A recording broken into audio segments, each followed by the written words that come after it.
Ladies and gentlemen, here we are with some footage and talkings from the developers of Battlefleet Gothic Armada 2. Hope you enjoy, and we'll have a little talk about it afterward. Welcome to part 1 of the Battlefleet Gothic Armada 2 Battle Overview. The devastating broadsides and keen tactical maneuvering of Warhammer 40k's space naval combat return, but with more options, new factions, and bigger armadas with improved mechanics.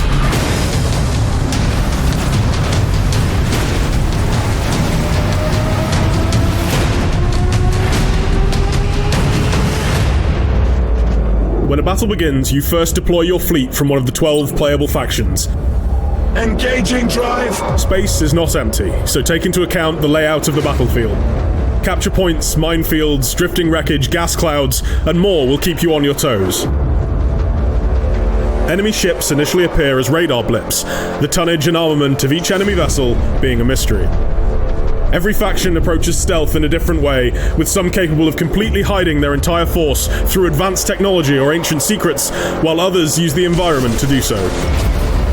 Your probes and scout fighters allow you to spy on the enemy fleet before engaging them. Taking heavy damage! Your orders! Maneuvering is critical, and unique faction-based abilities allow you to move and position your ships. Powerful Imperial engines, the enigmatic bone sculptures of the Azayani, terrifying organic constructions of the Tyranids, each faction has its own playstyle. Your selection of faction, ships, admiral skills, fleet upgrades, and strategy will all influence how you approach and fight the enemy. There will be no escape. The light and fast vessels of Drakari pirate fleets dart in and out of combat, unleashing volleys of energy and escaping before retaliation can be dealt. Corrupted battlecruisers, bastions to chaos worship, pound enemy hulls with massive lances at great distance, while ramshackle orc vessels and horrifying Tyranid bioweapons prefer to close in for the kill through sheer brute force. The armoured prows of your vessels are as deadly as your weapons, and ramming is an effective way to finish off a wounded foe or utterly annihilate a smaller ship. Tractor beams, micro-warp drives, and other faction-specific abilities are vital for getting the enemy in range for a devastating impact. Get him! Let the galaxy burn! For the Emperor!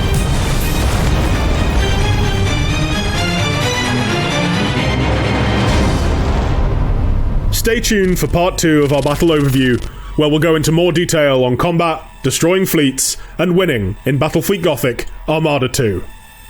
Ladies and gentlemen, that is Battlefleet Gothic Armada 2. This will be coming to us in January 24th of 2019, and we will have an early access beta for those that have pre-ordered on December 5th, running through to December 12th. So a little bit of an incentive there to pre-order, obviously, as expected these days. However, something that many of us will be looking forward to doing. Obviously, this game is boasting some rather impressive stats. We now have 12 playable factions to look forward to, including some of the more fruity factions such as Tyranids and Necrons. We also have pretty much all of the old factions and, well, some extra stuff included within it. The developers have boasted more ways to customize than ever, so even the older factions have a lot of new additions, new crew members, ways to upgrade your crew, etc. They are certainly boasting some fairly expansive features to this game, and I'm really looking forward to testing it out. It's been a long time since space and naval combat has really tickled my pickle. Last time was way back with Star Trek Armada. Of course, the first game, though, for Battlefleet Gothic was pretty decent. Now, anything else to discuss from the gameplay footage? We can obviously see they're sporting a brand spanking new UI. It seems somewhat more minimalist these days. Far less gothic, I would say, if we have a little look down the bottom of the screen in the footage here. It's looking very neat, tidy, modern, a lot of neon lights, far less gothic, and well, perhaps they wanted to make it generic to all the factions, or perhaps this is simply a compensation they've made for increasing the fleet sizes. That's right, fleet sizes have increased. Last game, the limitation was the engine. Supposedly, now that has been tweaked or changed, or something has happened to it, well, now we have some larger fleets. You can see on the right-hand side, I think there is a total of 8 that we can see within this current gameplay teaser that they have demonstrated within any one single match. Camera angles, it's hard to say right now because they're zoomed in a lot of the time for cinematic views, but I really hope we can just stick to the traditional because it's really hard to keep a track of anything going on. Texture-wise, the game looks graphically fairly similar to the first game, perhaps a few tweaks and changes here and there, but I think it's safe to say that this is a game to keep your eyes open and peeled for. If you want to see more videos on this, keep your eyes peeled on the channel. We're going to be doing a lot of videos, reviews, overviews, hopefully some game critique, reusing a replay system, and perhaps even some tournaments. But guys, hope you've enjoyed the video. I am very, very excited for this one. I will be covering the pants off of the beta come December 5th.